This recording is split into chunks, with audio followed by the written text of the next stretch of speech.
All right, well, good morning, everybody. I believe we are good to go. I want to thank you for wearing your mask. I've got my mask here. I'm physically distant from you, and we talked about it before. I'm going to leave this to the side here. But I do want to thank you for being here, and we're going to be opening up what is for us, we're now in the first quarter, but reporting from this last year, we can say 2020. I know we don't want to, but we will. But this is our independent living town hall meeting. But to do things right, I would like us, if we could, Reverend Dr. McKinney to open us up in prayer. Good morning. I want to tell you, first of all, how grateful I am to Mark and all of the Wesleyan leadership team. And I want to say to the residents how very grateful I am to you. Your spirit is indomitable and it's faithful. And I'm proud to be a very small part of this Wesleyan family. Let us pray. Eternal God, your grace and mercy has marked the history of your people from its beginning. You are the God who again and again has visited us with deliverance from situations and circumstances in which we had no hope. We come today grateful that in this pandemic, we have found courage and strength to look forward to better days. And we thank you, God, that with the advent of vaccines, born of the wisdom and intelligence you've given to the scientific community, better days are before us, and we thank you from the depth of our being. As we gather today, God, give us compassionate ears. Remind us that it's not about us, not about what I or any of us want individually. It's about the best that you intend for your creation. And yes, for this Wesleyan community. May your spirit guide our thoughts and our words.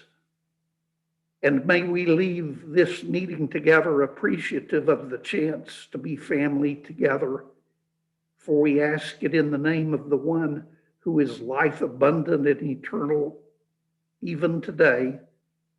In the name of Jesus Christ, amen. Amen. Eric, thank you very much. Appreciate you being here.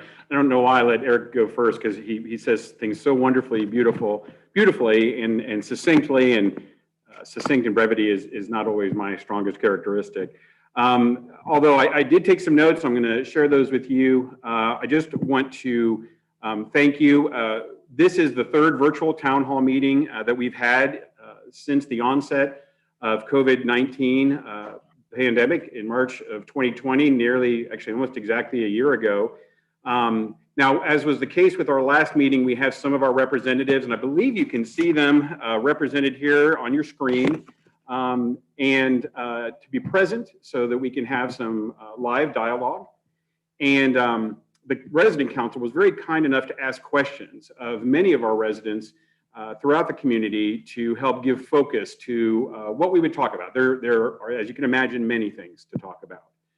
And so we want to make sure that we have the opportunity to address those issues. Some of them are global issues, which I will address. Some of them are a little bit more specific. And so as we have individual questions, I'm going to ask Eva to address some of the specific kind of mechanics of things, as she should. And then also leave some time for other questions that might be spurred as we have some conversation, if that works for everybody. Let me also add to Eric's comments by saying how thankful I am for this community, the residents, our teammates, our family members, our volunteers, and many others that have been and continue to be the foundation of support for the Wesleyan family throughout this pandemic, and straight into the worst winter that many of us have seen in this area for quite some time. The incredible selflessness of this community in looking out for one another is what I feel is that prime example of what makes the Wesleyan unique. teammates checking in on residents, residents checking in on neighbors, our residents checking in on our teammates and their families. As one resident council member stated, they aren't just our neighbors, they aren't just our employees, they are family. And that was a very moving comment. We know the depth of connectivity across this community, but I will tell you, it's great when that is recognized outside of the community. This past week, the Wesleyan was recognized as the Georgetown Chamber of Commerce's 2020 Large Business of the Year. Thank you, thank you. All due to our teammates and the residents and our family members. This is the first time the Wesleyan has been recognized by the Chamber in this category. It was incredible to hear how Georgetown has valued this ministry since its very beginning, nearly 60 years ago. We do have a recording of the presentation and the acceptance, and we'll be sharing that through Touchtown, as well as through our website. And we'd ask that you take a moment.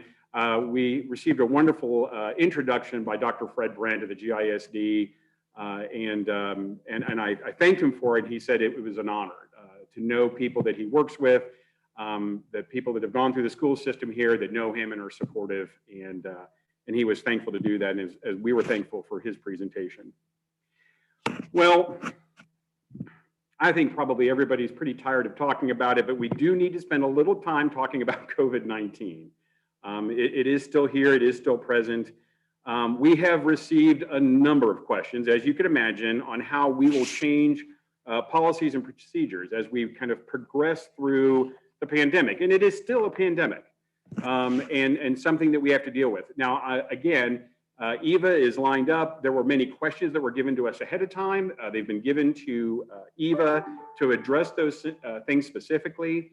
But let me first share with you a little bit about where we are today. We, as the Wesleyan, we as a community. The Wesleyan is in contact with local, county, state, and federal health and regulatory agencies daily for updated guidance and best practices with regards to COVID-19.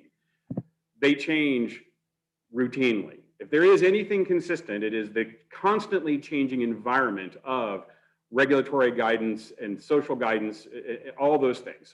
So we're very thankful. Now, it may not surprise you that this guidance being communicated to us or even being pushed out through social media is not always consistent with each other.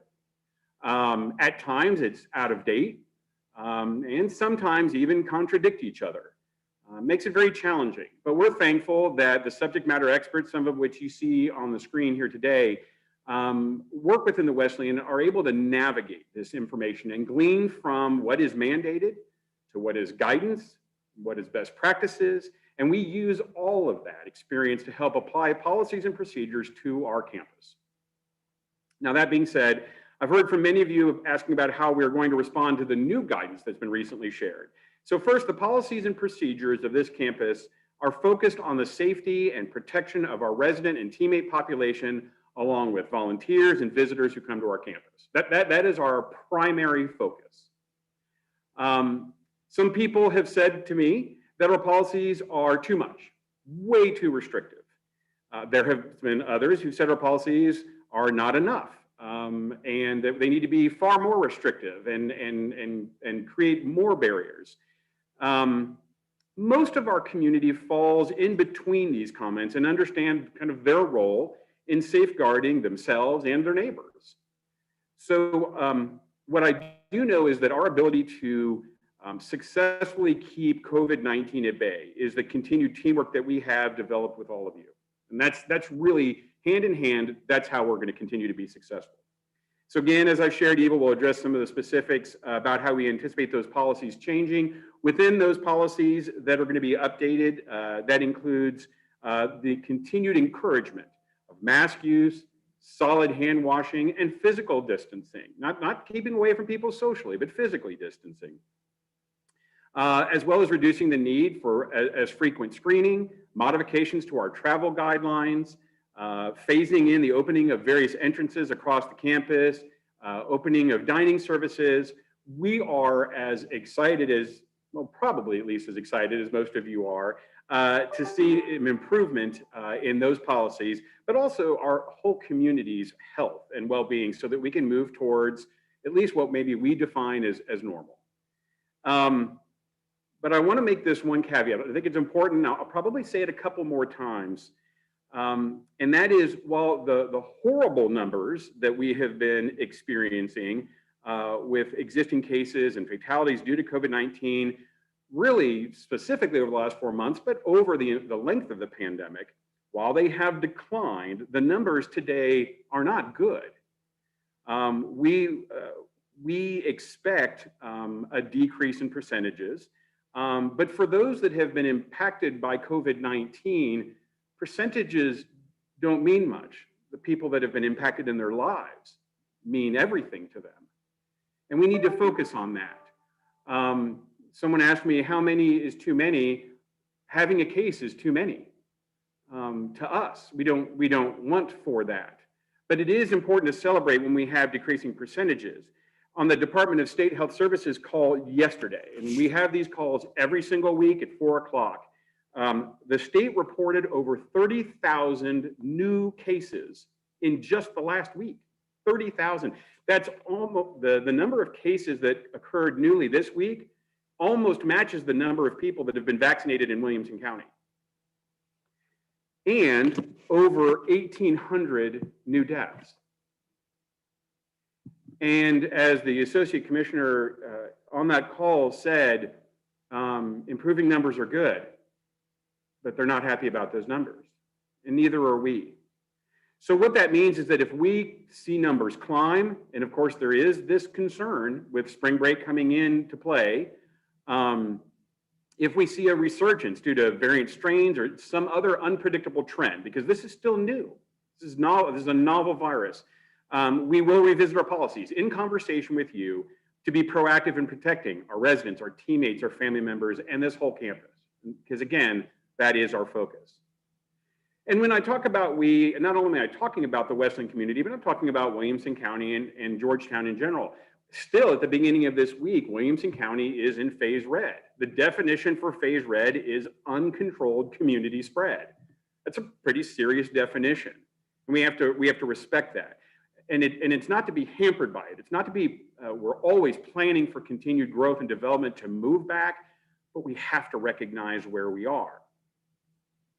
The numbers and percentages, I know I've already given you some numbers. I'm not going to go into more, but people have said, well, the numbers seem wrong. And so, for instance, they talked about the population. Well, the population of Williamson County it's a little south of 600,000, about 590-some thousand people from the census from 2019. But the numbers they're reporting on are the eligible population of people for vaccination, which means 16 years and older. So the estimates is that number's right around 458,000 people.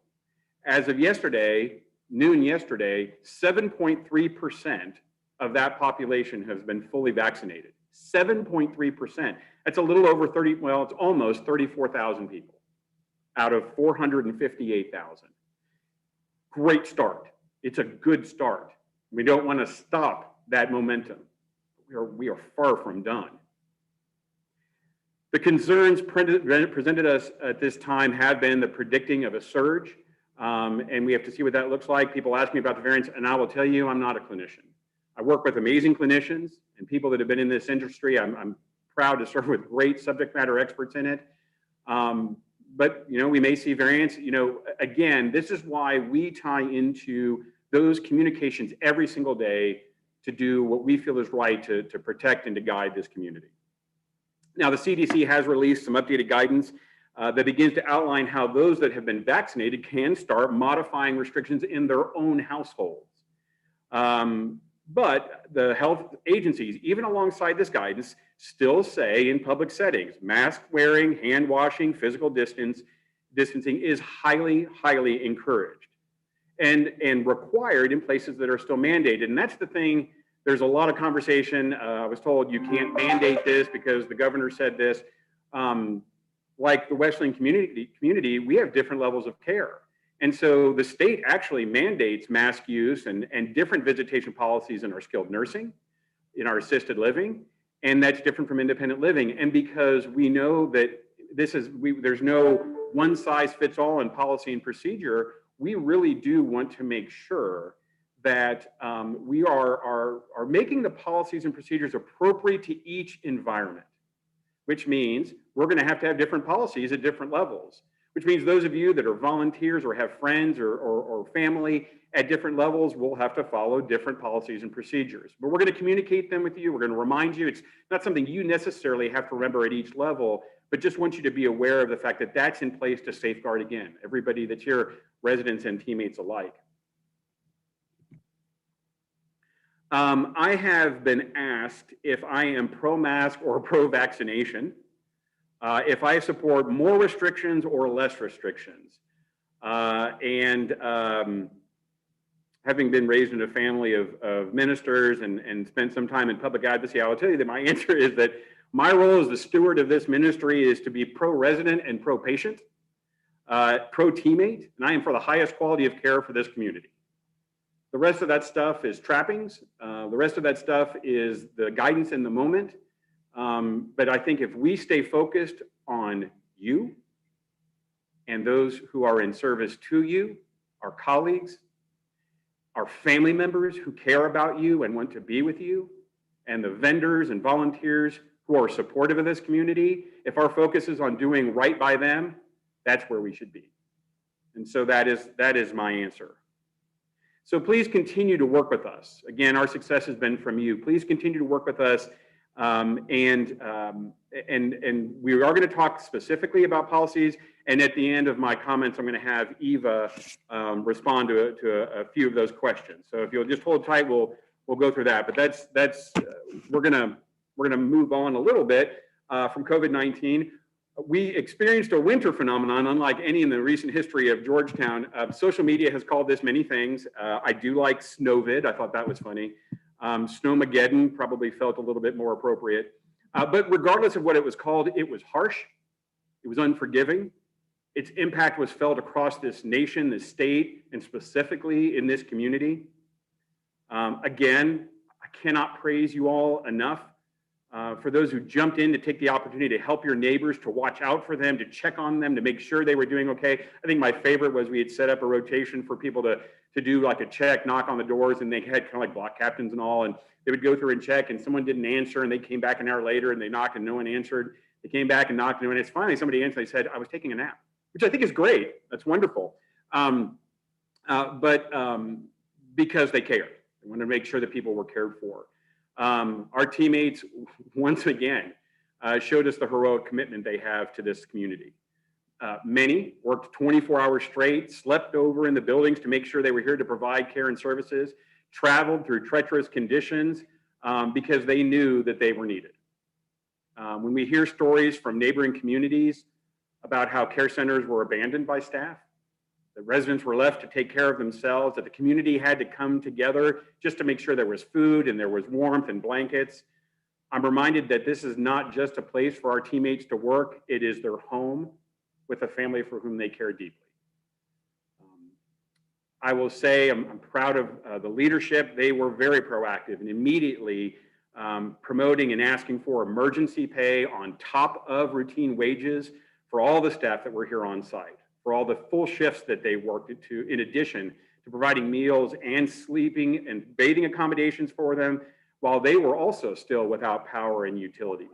And we really felt that was extremely important to do that because they made that commitment to be here. We are going to be doing after action reviews of this emergency over the next several months, as any organization that improves should.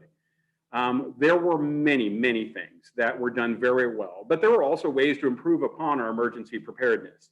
We've talked to our risk management group. We've talked with other organizations that have had similar experiences. We've talked to this community about how well they were prepared and what they felt like they were missing in the gap. As we look back and find the opportunities to further develop plans, and God forbid we actually have to use them again, but it's good to be prepared, we would like your input on what went well in areas, but also what could improve. We need to hear. It was already a suggestion. It would be great for us to outfit every apartment with an emergency kit with a flashlight and some other things that are checked routinely, just in case. And that's great. So this is going to be done at each building and will impact how we manage emergencies campus-wide.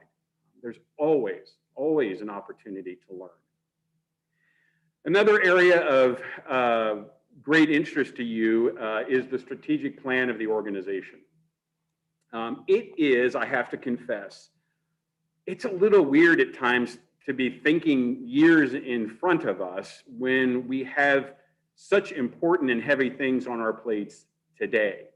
But I still believe that looking forward and preparing for the next steps and next chapters of this ministry is a healthy thing for a growing organization and ministry to do. As I have shared before, all of the pre-construction work for which we engaged our development firm and the architects have been completed. Now, normally, the next step in this process would be to proceed into the pre-financing stage of the construction, working with financing firms and bond covenants and all the different things that are necessary to kind of take those next steps. However, one of the things that we looked at was the costs that were associated with COVID-19. The costs that increased, the availability of materials, the availability of labor, and which was scarce. We saw many projects throughout Georgetown as well as throughout the state cease or slow down significantly, but also the rapidly increasing cost of materials and supplies because of reduced availability and because of reduced manufacturing of those things. And all of those elements and others caused us to take a step back and just postpone, not cancel, but postpone moving forward until it made more sense operationally and financially for the Wesleyan. Now, here is a simple example, but dramatic. Lumber. You used to be able to go to Home Depot and get a 2x4 for a little less than about $2 a piece. Today, even through group purchasing contracts that give you steep discounts, and these are organizations that we align with that buy billions of dollars a year, a 2x4 is nearly $7 a unit. So you could imagine, if it's just lumber and you don't build without lumber, you could imagine what a 350% increase in materials could mean to a project of the scope that we were planning. And it wasn't just lumber that went up. Just like as a result of the winter storm, plumbing materials and labor is scarce. Because of COVID-19, the manufacturing of these supplies have made plumbing materials scarce. And so therefore it has slowed down repairs, it's slowed down access to assessments of damage and things like that. It's slowed a lot of things down. So what can we say about the strategic plan? Our board and the leadership team are still supportive of all of the elements of this growth plan and are routinely communicating with our development and financial consultants on the most productive window for us to just kind of get back in and move forward. I spoke with our development team this week, and he gives me weekly updates about where things are in the community and our contractor and material supplies and how things are changing. The elements, just as a reminder, of that project continue to include expanded independent living facilities, more assisted living care, especially in memory care and support, adding to the Wesleyan skilled nursing with Alzheimer's and dementia care, a chapel and expanded services and growth for that particular building, a welcome center that will include an indoor pool and other amenities that have been asked for within this community, consolidation of our corporate services, a new wood shop with crafts and campus maintenance buildings as we plan to bring all supplies here over from our other campus. Also included are some of the necessary site developments, such as reworking of streets, walking paths, lighting for the walking paths, landscaping, as well as the repair and reconfiguration of the pond and much needed parking. All of these things still essential and necessary to our growth plan. Now, I do know that many of your ears likely perked up when I talked about landscaping. When the temperature dipped to 0, already Texas doesn't weather landscaping does not weather well in Texas. That was particularly devastating. Prior to the winter storm, we had done a lot of plannings, pretty much anticipating things to be as they were normally, and they were not. And those new plantings have then, of course, since died. Like everyone else in Texas, that storm decimated healthy and struggling vegetation. And we weren't spared that. So we want to quickly get back on track to the beautification of our campus, but there are some important steps to consider. We are working to make sure that the irrigation system is checked and ensure it didn't suffer from the storm. it is a plumbing feature like anything else. We have to go through. We don't want to go and plant everything and then go and find out that the irrigation system is messed up from the storm and then have to tear that all up, which impacts the plantings, A, from where they're planted, or B, that they won't get the watering that they need. Adding plants and having non-functional irrigation system would only hurt those plants. And part of that challenge then, of course, is getting the plumbing parts, the irrigation parts, the supplies, and the labor to come out and get them. Now, as of this week, our Director of Facilities, Mike Parker, shared with us that he estimates that irrigation system should be assessed and up and running within the next few weeks, certainly by the end of this month. And we'll have an assessment of any damage, the replacement of it, and then how to proceed with all the elements that we have. And that includes areas we've already talked about. I think many of our cottage residents have talked about the camouflaging plants that have been requested around the electrical boxes. Not only is it important because we care about the look of our community, it's important because many of you use the grounds of this campus for exercise, to just step outside and to be of the community. And it's important, we feel like beauty adds to that mental and emotional and spiritual wellness of our community. So it's not important just to look nice. It's important to have that green space and that center of nature and beauty for what we want. And again, I know it's taking time, but I am thankful that we have a team that's committed to do that. So we have talked about a lot of heavy topics. And before I wrap up, I wanted to address another question that was brought to my attention. A resident wrote to us and said, our maintenance team, our dining environmental teammates have such high standards for serving the residents. We appreciate their attention to our needs and our wants, and are they paid on a just scale for the expectations put upon them? The Wesleyan remains competitive, not only in our salaries, but also in the benefits that are provided to teammates.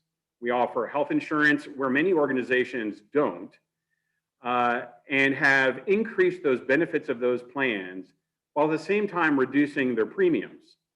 When we have had premium increases, the Wesleyan has taken on the burden of the increased cost and did not pass it along to our teammates. We have an incredibly generous 401k retirement plan for our industry. I serve as an officer and a board member of our state association. There is maybe one or two other ministries that come anywhere close. I'm very thankful for that. We subsidize training and continuing education. We have continued to provide annual increases. That is something that businesses in our area and throughout the state of Texas cannot say over this last year, or even years in the past. That may sound unusual, but it is something that we are committed to doing. We want to see that growth. We have provided free meals for the last year. And even before then, we provided highly discounted meals. I think it's around $1.50 for a meal. And even for something like our independent living residents who use the bistro, they get a 30% discount in the bistro as well. You can't go and buy a meal like that at Whataburger. And I like Whataburger. I'm not saying anything is Whataburger, but just for comparison's sake. We've actively pursued the support and funding for tuition reimbursement for teammates who are seeking further education. And we feel like that's extremely important. And in addition to the emergency pay that was provided during the winter storm, teammates that were working in COVID-19 exposed areas received additional compensation throughout the entire time the COVID-19. Most everybody, actually really everybody except for the officers at the first part of COVID-19, the officers, we removed ourselves from that. It went to management and to the front line. As well as other additional compensation throughout that time because of the hazardous condition of COVID-19. Now, lastly, the Wesleyan monitors and evaluates compensation levels across our community and industry routinely. Even to that end, our HR team and operations team came together and proposed a company-wide adjustment just this last month for our dining and housekeeping services departments, both at starting levels and for levels of experience. We do that routinely. I'm working with people in the community. We talk about living wages. We're looking at where minimum wage may be going. We're looking at different ways that we can connect with our teammates to help them. I don't think that there is a silver bullet. I think it takes a number of different efforts. One of the things that I look at is if you can't just increase the salary, what can you do to reduce the money coming out of the pockets of our teammates? And that's why we go after collaborative health insurance benefits. And that's one of the things we've done. We're in a captive risk insurance for benefits now to help expand that. We look at things like just simple things, just reduce a little bit of expenditure by going from paper to electronic submissions. It's just a little bit less money that we have to pay. I am talking with people within the community about workforce housing. I think that's important to Georgetown because we want services. We need to make it a place where people who provide those services can live. So it's going to take all of those things. That's a lot to share with you, but we want you to know the majority of the efforts that we're going to support our teammates. And we're going to continue to work on and negotiate those benefits. So this is a lot of information. I want to thank you. I know that's a lot of time. I think it's been about 30 minutes straight there. What I am going to do at this time, if I can, I'd like to put it over to Eva, who has some questions that she's going to answer from that list. And then when she's done with that, then we'll come to you and ask if you have some individual questions that either myself, Eva, or any of our other panelists here can answer. All right, thank you. Thank you, Mark. Can you guys hear me okay? Yes, perfect. Okay. You know what? We can't hear you. You can? No, we can see you talking. Just one moment. Let's see what's... Okay.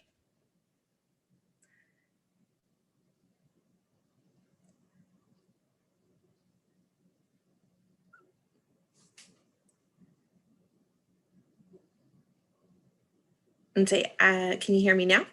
Yes? Okay, perfect. And say, am I speaking loud enough? Perfect, okay. All right, so one of the first questions that came across for me was to address this year of COVID and how it's weighed heavy on the residents. Some experiencing a form of depression, of course, due to not being able to socialize and needing the opportunities to be with people in social settings, especially with their families. So the question is, with Abbott's opening of the state, what plans does the Wesleyan have for the new protocols? So the question that Eva has reiterated is, with the announcement from Governor Abbott, of course, that effectiveness taking place today, how has that changed policy and procedure at the Wesleyan? All right, Eva. Perfect. Thank you, Mark.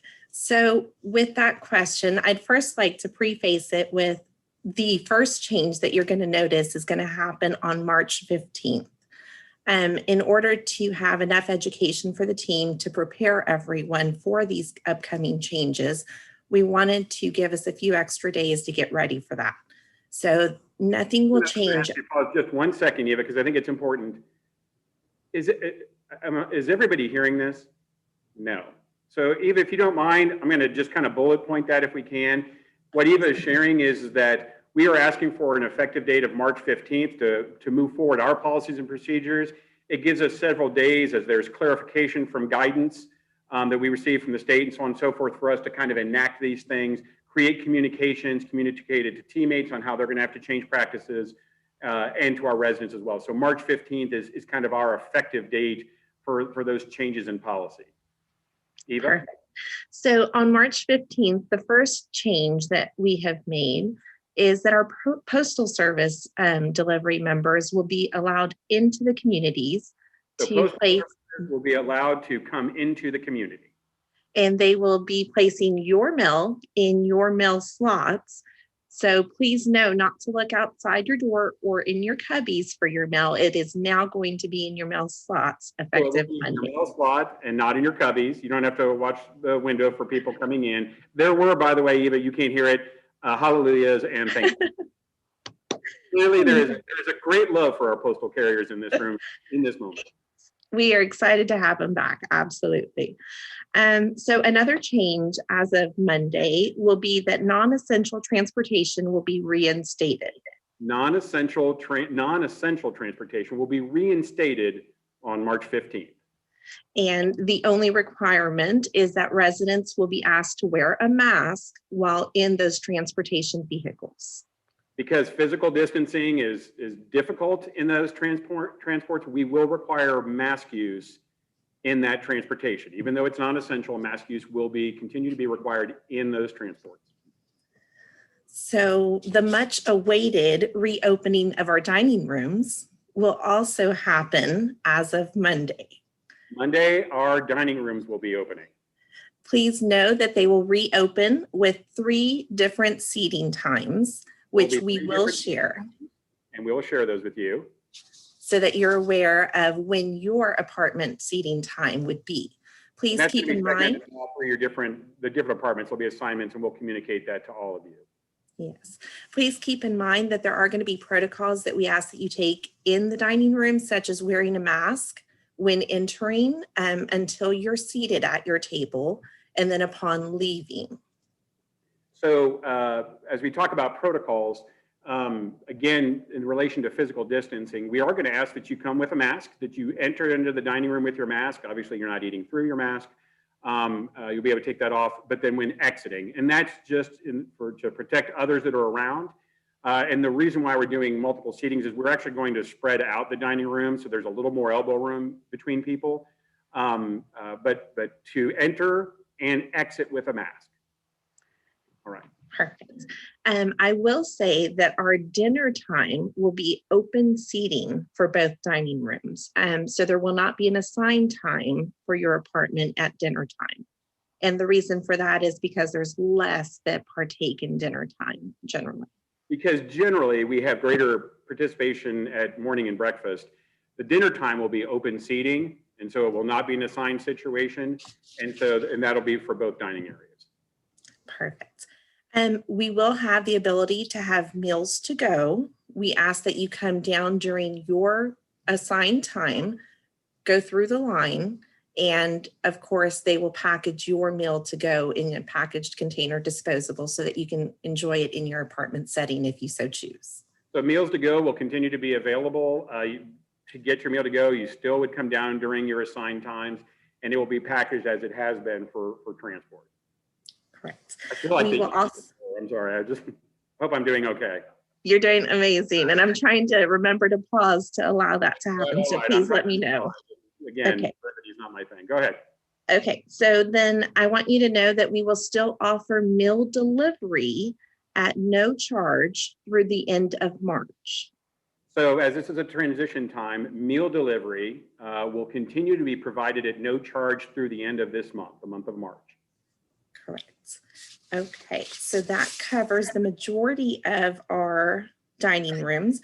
The only other thing that I'd like to share is that the bistro will also have dining available at the bistro effective Monday, of course, physically distanced. And I'm sorry, for clarification, when you say dining, you mean dinner or meal eating period? Meal eating period. And that is for what meals? The bistro, they are open from 7 a.m. to 2 p.m. So anytime during that period, if you order a meal, you can enjoy it there as long as there's open seating available. Okay, so the bistro will be open. It's normal time, 7 a.m. to 2 p.m. You can sit there as long as there is open seating, and just have to kind of self-monitor that in relation to other people. And of course, you can take things to go. Absolutely. As of Monday, I know that there's been guests that have been in our communities that have wanted to enjoy guest meals. Unfortunately, we've not been able to offer that. But as of Monday, in the bistro only, guests will be allowed to place orders and enjoy those meals in apartment settings or outside patio areas only. So because of our restrictions, we've had a limitation of no guest meals. The bistro will be available for guest meals to be able to take them to go and then to be taken into residents' apartments where they can enjoy those meals. Correct. And the current timeline shows that as of April 22nd, that guests will be allowed to order meals in the dining rooms to go only and to enjoy those in the apartment settings or on patio areas. So we're going to talk a little bit about timelines. And as with everything, dates are somewhat estimates. So again, we are hoping that everything progresses and we see a decline in numbers. With that preparation, and I'm sorry, with my exposition there, I lost the date. April what? 22nd. April 22nd, guests will be able to get meals from the dining room, but again, they'll still be taken to go to be enjoyed outside the dining room. Correct, in apartment settings or in patio areas. And then, of course, that timeline then moves on to May 1st, which is our goal to have guests being able to enjoy meals in the dining rooms again. Okay, so the overall goal is that May 1st, our visitors or guests would be able to join us in the dining rooms again. Correct. Okay, so let's go back to March 22nd, some other things that are opening up. Chapel services in person are allowed based on capacity and physical distancing guidelines. Okay, so March 21st? 22nd, sorry. No, you said it correctly. March 22nd, chapel services will be open for attendance based on the ability to physically distance and respect the guidelines we're encouraging. Correct. In regards to life enrichment indoor activities, we will expand to the size of the room. So as long as we can physically distance, that's how we will determine how many participants will be in each activity. And that is effective when, Eva? That is effective March 22nd. March 22nd, life enrichment activities will be able to expand to the size of the room as long as people can physically distance. Correct. We will ask that masks be worn during those activities. Unfortunately, we know that, sorry, my light did something crazy again. But in those activities, we ask that you wear a mask. However, we understand that during exercise activities, that's something that isn't recommended. We strongly encourage the continued use of masks. We understand that there are some activities that may not lend themselves to that, and we just ask physical distancing and guidance, and our teammates will be there to provide guidance in those circumstances. Correct. And one other change for March 22nd is that we are going to have face-to-face meetings with allowance for the room size maintaining physical distance. So those subcommittees or resident council meetings, they can actually have face-to-face meetings as long as we can physically distance in those rooms. Eva was sharing on March 22nd, meetings will commence as long as they can physically distance, so subcommittees, resident council, things like that. Eva, I do have a question. For those that are not ready or for whatever reason, will a remote option be made available even though they're coming back together? Absolutely. I think that can definitely be done. So remote access will be available if that's more convenient, but again, physically distanced and being able to bring committees will be available March 22nd. Okay, so in regards to visitation guidelines, that will remain the same at this time. There are no changes to the visitation or the visitation hours. So visitation hours and policies are not changing as of today. We will continue to keep you, again, as things progress and we look at policy and procedure, we will update you, but those are not, the visitation hours and policy are not changing at this time. Perfect. And I will say that the proposed timeline indicates that visitation will be expanded to unlimited visitors without visitation times as of April 22nd. So April 22nd is our current and tentative goal for unlimited visitation hours to take place. That is our goal today. Correct.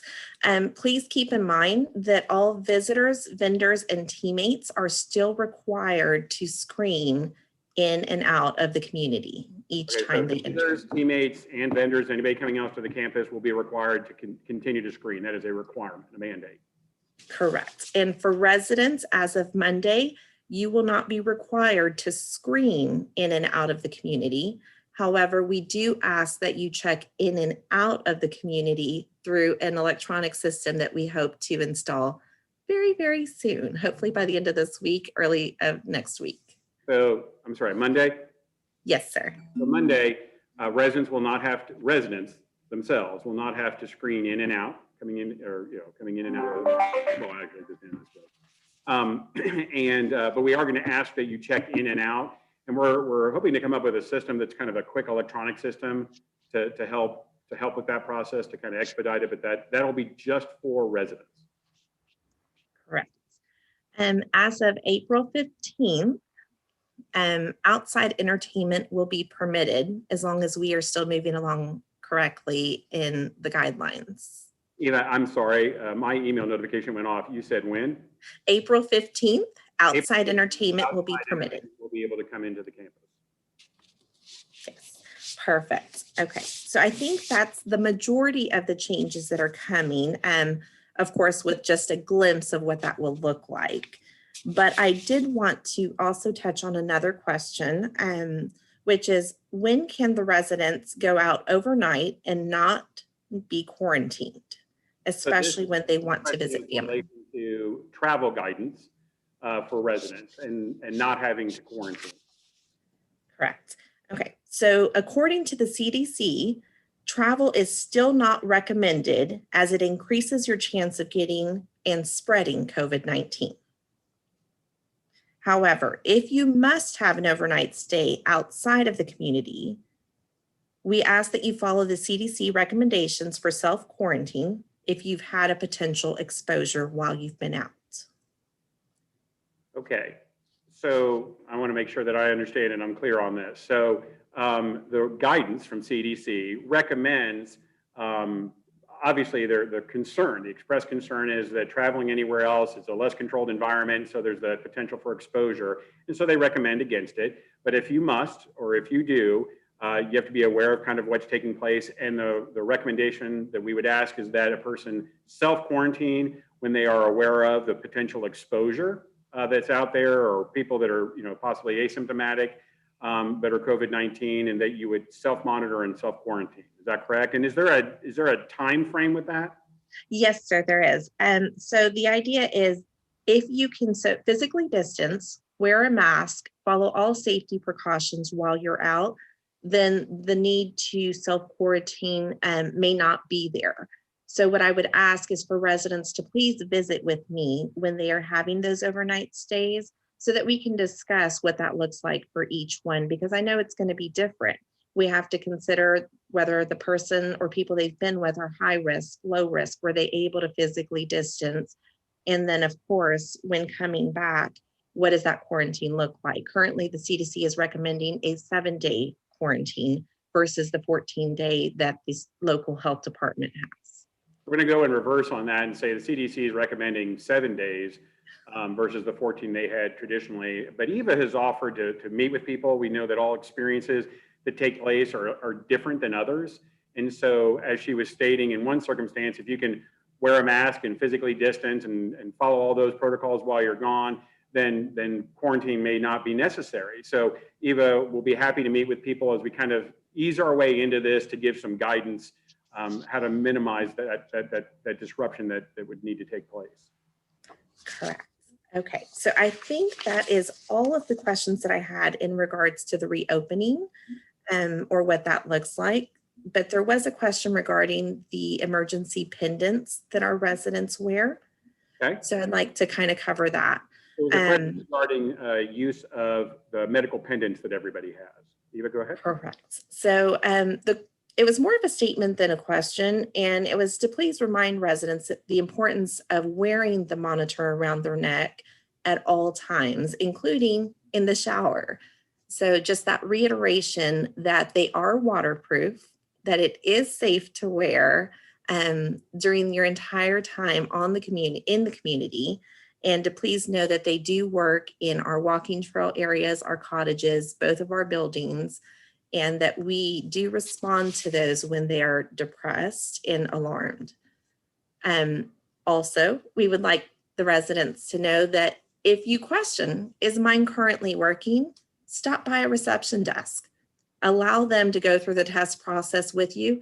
And if you want to do that every day, we are happy to do that. But please know that you can do that at any point, just for peace of mind, verification, and understanding that your pendant is still currently working. Eva just read to me excerpts from War and Peace, so I'm not going to be able to repeat what she just said. But in general, people should be wearing their pendant all the time.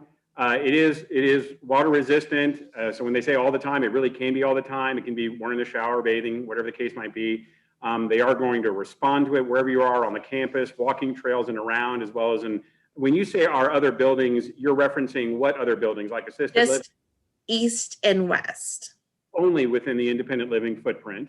And they'll respond to it. And then if you have any questions about its functionality, if it's working or whatever the case might be, always come to the front desk, talk to Eva, and she'll have someone make sure that they kind of test it, make sure that it's working. Is that a good summary, Eva? That was a great summary, Mark. Thank you for that. You know, Okay. a dark and stormy night, and anyway, it was all, anyway, go ahead. And then I had one final question that I'd like to go over. And the question was, what is the criteria for moving in to independent living here at the Wesleyan?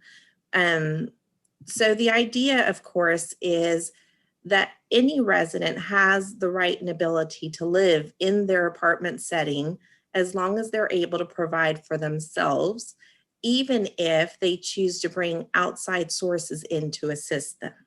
Let me pause there for 1 second. So the question really was relating to who can move into, who's eligible to move into independent living. In general, those requirements are a person can move in if they're able to provide for themselves, even if that means some of that provision for themselves comes in from outside sources. But it has to be maintained. Correct. And the only other thing that I'd like to share on that topic is that the Wesleyan would address or interfere if the resident is posing a danger to themselves or to anyone else. Let me pause there for a second. And again, this is in your residency agreement, it's in your resident manual, but it talks about if we become aware of, the Wesleyan is going to step in, and sometimes people share it with others or people present it themselves, that if they're a danger to themselves or to others because of a change in condition, we would intervene in that particular circumstance. That changes the nature of the residency agreement. I believe those are all the questions that I had in advance. Right. And is there any questions right now for me? So those were all the questions and comments that were asked in advance. So we still have some time. Are there questions from the audience? Yes. Someone asked me, when will all the doors be open? That we can come and go, residents to manage. Okay, the question was, when are we going to be opening the other doors, entrances to this building? Kelly, is that you or is that Eva? Who's answering that? Okay, I actually have the date. That was something else that I wanted to share. And I believe it's April 15th for the residents. And of course, we know that vendors and visitors to be able to access the other entry points of the building. We know that visitors and vendors will come in those doors, but we ask residents to remind anyone that's coming in for them that they must check in and screen in before proceeding to their apartment or to where they're going to meet. But because visitors, vendors, and others that are coming in are still required to screen, we do remind them that they need to get screened before we're moving on to where the resident area is they're visiting. Does that make sense? Good, absolutely. Yes, we're going to use the microphone. Go ahead. There are so many vacant apartments, especially in the West.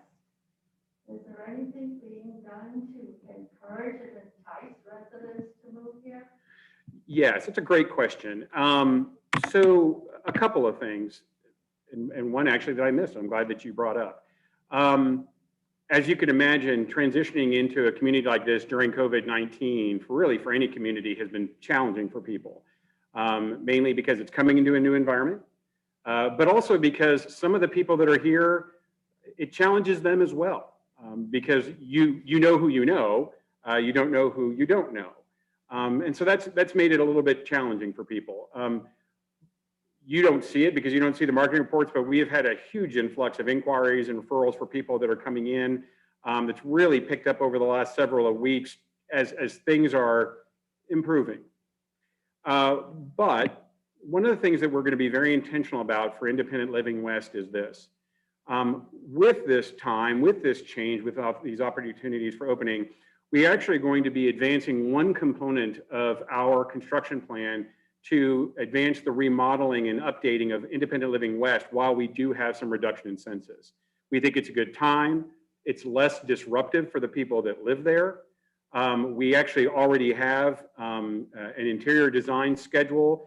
Team and I looked at it yesterday. We're finalizing some of those documents to get all of that stuff to make sure we're able to secure labor and the necessary things to do that. But there's a significant updating that needs to take place for Independent Living West, and we feel like now is the time. Now, for those who live in Independent Living West, you haven't heard those dates and when that's going to take place and what's going to be taking place. We want to be able to communicate that. We need to finalize the proposal coming through, but we felt there were elements of our strategic plan that we could move forward, and that's one that's really been heavy on our hearts to do for quite some time. And so to be able to do that and to freshen that part of the building, and it's a little bit easier to do while there's some empty. So we've actually planned some of that so that we can keep major sections open to allow for moves if they have to take place, but also at the same time, while we're also addressing issues with regards to frozen pipes and plumbing and things like that, we want to make sure that we go in and do the diagnostics we need to do without disrupting people that are there. So I know it sounds contraindicating, but that was kind of some intentionality to make use of that declined census for all these changes that are going to take place. But thank you, I appreciate that. We could not be happier than bringing people in. And in fact, I will still tell you, we still have people who want to kick me and the corporate people out of the cottages and move in. And we do check for tape measures whenever they walk through the front door in boxes. But we do have a lot of people that are looking, and the strategic plan that we've talked about, there has not been less of an interest. It's really more just like our construction plan, delayed interest, because they want to make sure they're healthy in their community before coming into another community. And then of course it's impacted the market for people selling their homes too. And so taking all those things into consideration, we are looking at that. But thank you for asking. Absolutely. It will. Yes, installation of handrails. I think it was either the second or third request when I first got here a few years ago. And the answer is, I'm sorry? Carol's been asking for 3 years. So yes. Mark. Yes, this is Georgiana. Would you repeat the questions from the audience? The mic is not coming through. The question was, does the remodel and update of Independent Living West include handrails? And I said, yes. I said one of the first comment, well, you heard my comments. And then Carol had mentioned the fact that she'd been asking for it for 3 years. And yes, we think that's important. You know, handrails, believe it or not, are a little touchy subject for some people, because I think they're certainly needed, and I think they're of value. Not everybody wants them, and we wanted to, knowing that we were going to be doing some updating, we wanted to make sure that when we took the expense of doing something like that, which we do feel like is appropriate, matches what we're doing. So yes, that will come along with it, and the interior design people already have that request, and we're working that into the design.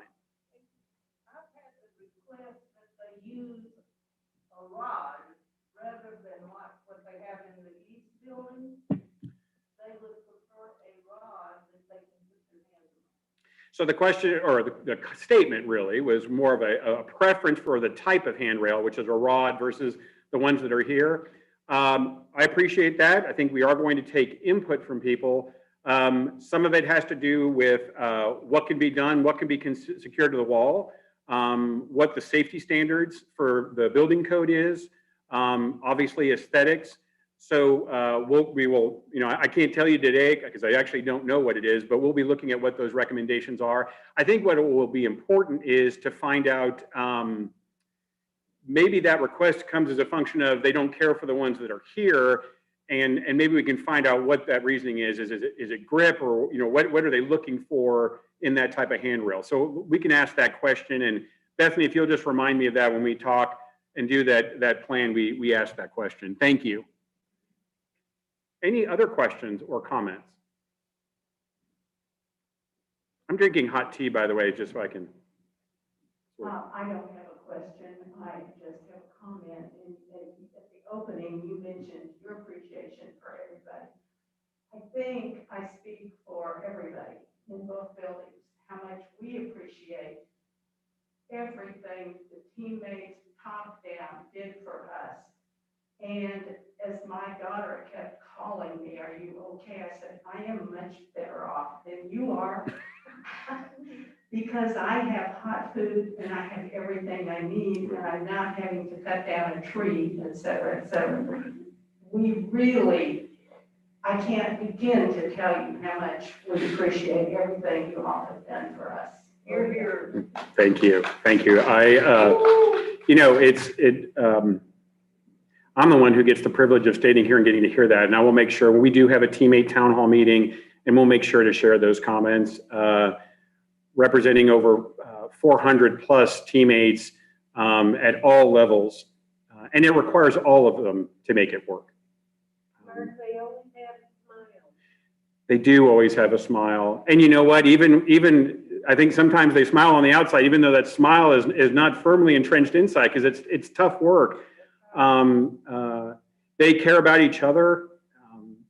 I think the standout is that they know that you care about them. I think they will receive that comment, not expectantly, but thankfully, because they know the relationship that's there. But you know, that's the reason why we're recognized by the chamber. That's the reason why the Wesleyan is able to do the expansion that it's doing. That's the reason why we do have people that want to continue to come here and even inquire during a pandemic. And that's you know, it's our residents, it's our teammates, it's the support of this community. Thank you. Thank you. We absolutely will be sure to pass that along. Absolutely. Thank you. Any other comments or statements? All right, we almost finished this at 10:30. It's 10:32, but I'm long-winded. I want to thank you for taking the time to be with us. Those who are here and present, thank you, Lisa. Thank you for helping. To the team that were here. For those of you that are watching this later or have been watching this live, we thank you for joining us as well. As is often the case with town hall meetings, there is a lot of information.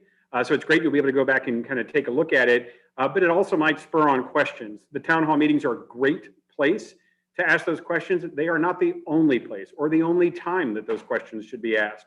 We're available to you. Certainly Eva and the rest of the team are here to answer those questions. There will continue to be change, and we'll be thankful for some of that change, I know. And just continue, again, to be with us as we take these next steps together. Thank you very much.